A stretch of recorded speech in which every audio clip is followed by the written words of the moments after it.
NEET நுழைவுத் தேர்வு எழுதுவதற்காக தருமபுரி அரசு கலைக்கல்லூரி தேர்வு மையத்திற்கு செல்வதற்கு பதிலாக சேலம் அரசு கலைக்கல்லூரி தேர்வு எழுத வந்த மாணவர்கள் 5 பேர் தருமபுரி தேர்வு மையத்திற்கு திருப்பி அனுப்பி வைக்கப்பட்டனர். இது தொடர்பான கூடுதல் தகவல்களை தருகிறார் செய்தியாளர் ரமேஷ். ரமேஷ், வணக்கம். நீட் தேர்வெழுத ஊர் மாறி வந்த மாணவர்கள் விவரங்கள் என்ன, சொல்லுங்க ரமேஷ். வணக்கம். ஹால் டிக்கெட்டில் சேலம் மெயின் ரோடு என எழுதப்பட்டிருந்ததால் தருமபுரியில் தேர்வு எழுத வேண்டிய மாணவர்கள் சேலம் வந்து மீண்டும் தருமபுரிக்கு திருப்பி அனுப்பிக்கப்பட்டிருக்கிறார்கள்.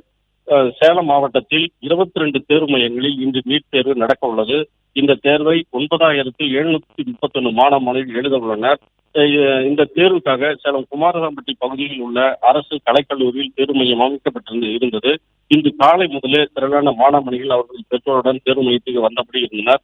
இன்று சரியாக காலை 10:30 மணி அளவில் கிருஷ்ணகிரி மாவட்டத்தைச் சேர்ந்த தமிழரசு என்ற மாணவி தேர்வு மையத்துக்கு வந்தார். இவர் ஹால் டிக்கெட்டை பார்த்த அதிகாரிகள், நீங்கள் தருமபுரியில் உள்ள அரசு கலைக்கல்லூரி தேர்வு மையத்துக்கு செல்லுங்கள் என தெரிவித்தனர். இதனால் அதிர்ச்சி அடைந்த மாணவி தமிழரசி கண்ணீர் விட்டு கதறி எழுதார். பின்னர் மாணவியை அங்கிருந்த அதிகாரிகளும் பெண் காவலர்களும் சமாதானப்படுத்தி பின்னர் கால் டாக்ஸி வர வைத்து தருமபுரிக்கு அனுப்பி வைத்தனர். இதுபோல சுமார் 5க்கும் மேற்பட்ட மாணவிகள் தவறுதலாக சேலம் அரசு கலைக்கல்லூரிக்கு வந்து பின்னர் மீண்டும் தருமபுரி அரசு கலைக்கல்லூரிக்கு அனுப்பி வைக்கப்பட்டிருக்கிறார்கள்.